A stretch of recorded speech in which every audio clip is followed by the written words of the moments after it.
Halo, selamat pagi anak-anak. Bertemu lagi dengan saya Ibu Sia.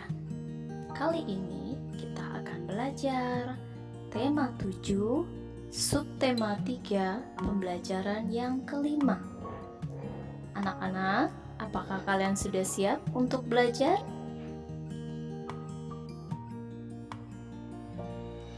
Ayo, apa saja yang akan kita pelajari pada pertemuan hari ini?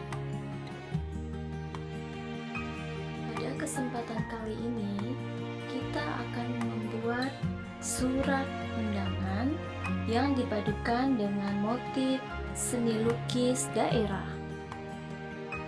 Anak-anak, masih ingatkah kalian apa itu surat setengah resmi?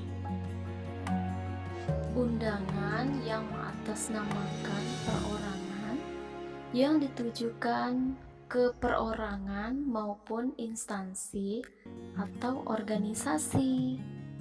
Pada undangan setengah resmi, bahasa yang digunakan adalah bahasa baku, namun susunan undangan tidak selengkap surat resmi. Anak-anak, apakah ada di antara kalian yang pernah mendapatkan surat undangan ulang tahun? Atau pernahkah kamu melihat ayahmu mendapatkan surat pertemuan warga? Nah, anak-anak, apakah kalian masih ingat apa yang dimaksud dengan seni lukis? Kemudian, apa saja ciri-ciri seni lukis?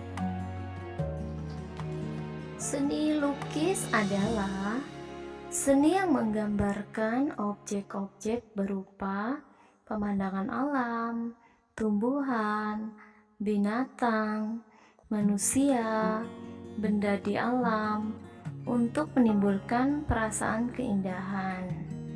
Seni lukis juga mengandung nilai-nilai budaya yang berkembang di suatu daerah. Anak-anak hebat, berikut ini merupakan contoh undangan setengah resmi. Berikut kepada siswa-siswi SD Nusantara. Ayo hadiri dan saksikan pentas seni kreasi anak bangsa pada tanggal 1 November 2016 di Aula SD Nusantara pada pukul 8 sampai selesai. Kemudian, apa saja ciri seni lukis daerah? Yaitu yang pertama, bersifat kedaerahan. Yang kedua, dipengaruhi oleh budaya. Ketiga, dipengaruhi oleh latar belakang sejarah suatu wilayah. Dan yang keempat, corak dan motif dipengaruhi juga oleh kondisi fisik, geografi suatu daerah. Keterampilan yang didukung dengan kreativitas akan mampu menghasilkan karya atau produk-produk yang berkualitas, indah, dan berguna. Anak-anak hebat, pernahkah kalian mengamati apa yang terjadi pada sebuah kelas yang terdapat minuman es?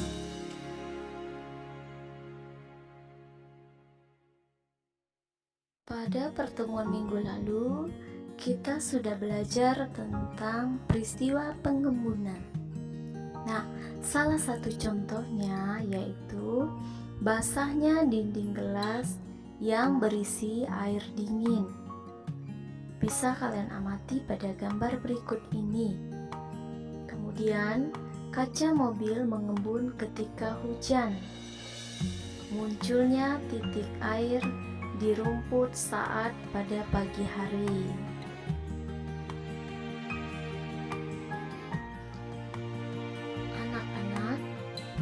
akan melakukan percobaan untuk mengamati perubahan wujud benda. Alat dan bahan: sediakan es batu, kemudian gelas kaca.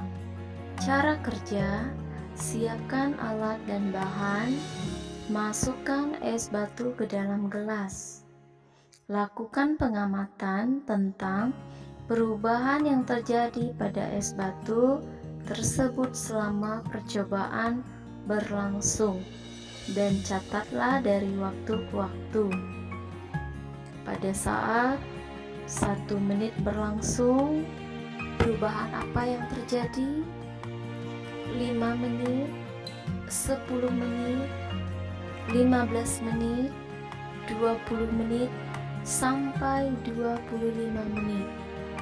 Perubahan apakah yang akan terjadi?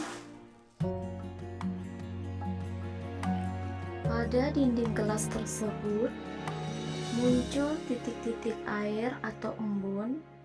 Proses terjadinya pengembunan atau yang disebut dengan kondensasi adalah saat uap air di udara melalui permukaan yang lebih dingin, maka uap air ini akan terkondensasi menjadi titik-titik air atau embun. Anak hebat, sekarang kita akan melanjutkan pelajaran kita. Peristiwa kemerdekaan. Mengisi kemerdekaan dapat kita lakukan dengan berbagai hal yang positif. Mengisi waktu dengan berlatih dan mengasah kreativitas dan keterampilan adalah salah satunya. Keterampilan yang didukung dengan kreativitas maka akan mampu menghasilkan karya atau produk yang berkualitas, indah, dan berguna. Anak-anak, silakan amati gambar berikut ini. Ini adalah gambar ketika mengikuti upacara bendera. Merupakan salah satu cara kita menghormati jasa para pahlawan kita.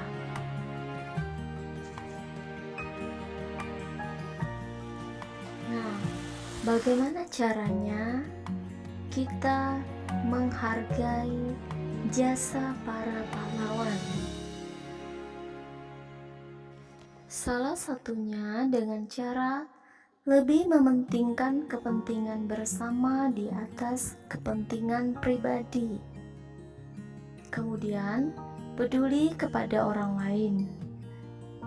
Kemudian, mengisi kemerdekaan dengan belajar yang giat dan bekerja sungguh-sungguh. Kemudian, mengembangkan perilaku rela berkorban.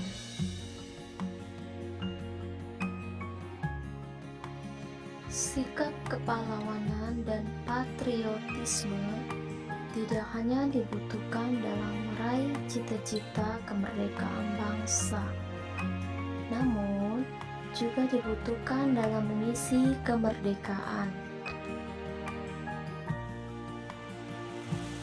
Bangsa yang besar adalah bangsa yang bisa menghargai jasa para pahlawan. Para pahlawan telah berjuang dengan mengorbankan harta, benda, jiwa, bahkan nyawanya untuk meraih kemerdekaan. Seperti yang sekarang ini kita nikmati. Berkat pengorbanan dan pengabdiannya, bangsa kita bisa terlepas dari penjajahan dan menjadi negara yang merdeka, bebas, dan berdaulat.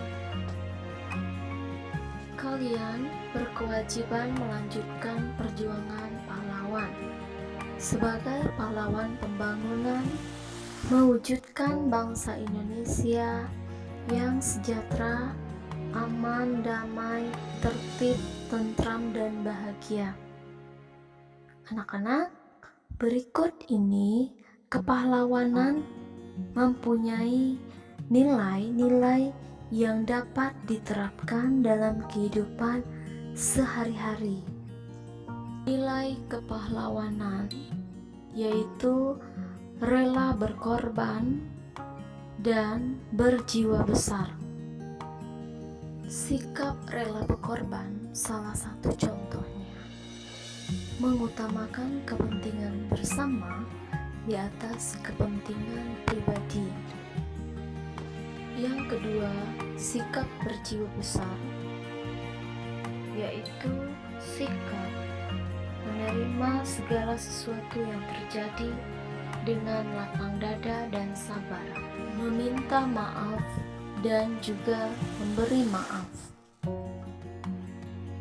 Anak-anak hebat, demikian pelajaran yang dapat Ibu sampaikan pada hari ini. Semoga bermanfaat untuk kalian semua dan dapat menambah wawasan kalian dalam belajar. Anak-anak, jangan lupa kalian belajar di rumah. Terus semangat dan selalu kerjakan tugas. Selamat belajar. Selamat pagi.